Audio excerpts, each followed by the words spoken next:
Hey everybody, welcome back to our YouTube channel How Logical. In today's video, I'm gonna show you guys how to log into your Bendigo bank account.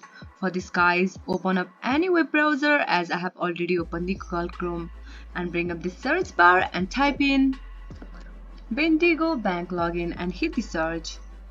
Make sure it takes you to the official link www.bendigobank.com. Click on that link.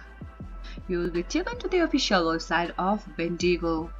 Now at the top right of your screen you can see the login button. Just click on that login button.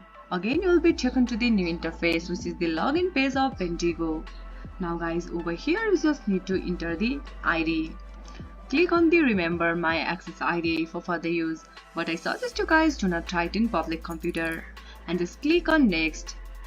And guys, you need to fulfill the further some steps, then you will easily access your account. This much for today's video.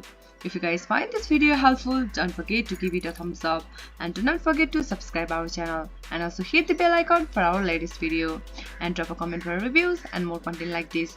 I'll see you guys again in our next video. Thank you for watching.